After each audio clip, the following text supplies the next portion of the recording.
Here we are, yet again, dealing with Chair Gensler's fountain of bad ideas. That is not my term. I've heard that from one of our most respected senior members on this committee.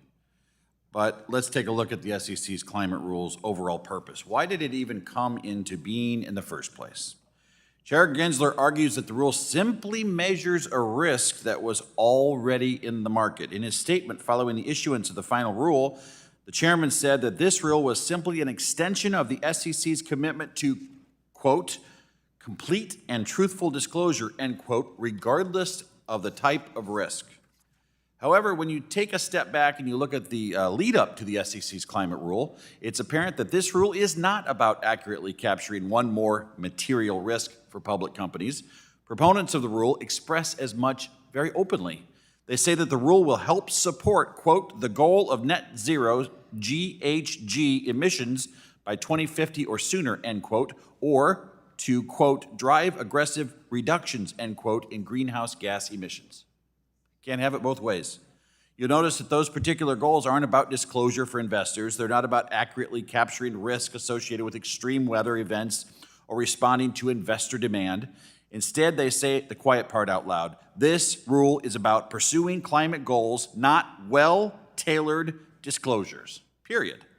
This makes all the sense when viewed in the larger political context. President Biden has repeatedly vowed to use any power he has to combat climate change wherever possible. And this rulemaking is yet another step in that direction. Mr. Wright. Make sure I have the right one here. There's a white and a right. This is Mr. Wright. Do you believe the SEC's climate rule is fundamentally about promising material disclosure or reducing emissions? No, I don't believe it's about either.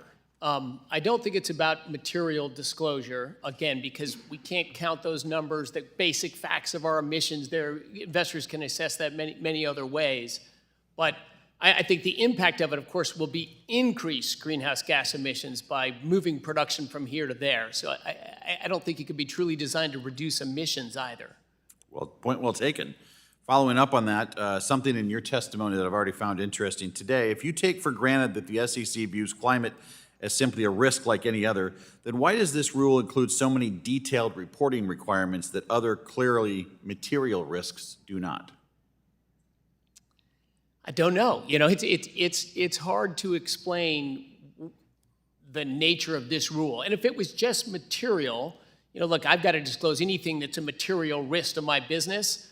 That's what I do. But it mentioned extreme weather. That's a real risk. That's been a risk forever, and it's not on an upward trend. So I don't know the new information there. And then the thing maybe concerns me the most is there's materiality, you know, in there. But then there's it's sort of a fake for the oil and gas industry, because if you face transition risk, which means if the government makes it harder for our customers to produce oil and gas in the United States, that's a threat to our industry. That's not a climate risk. That's material, a policy risk. Yeah. That's material. But I don't know how to discuss or project a risk. I don't know what future rules are going to do. SEC Commissioner Peirce mentioned that no other type of risk requires, quote, prescriptive, forward-looking disclosure of the risk's impact on a company's business strategy, end quote.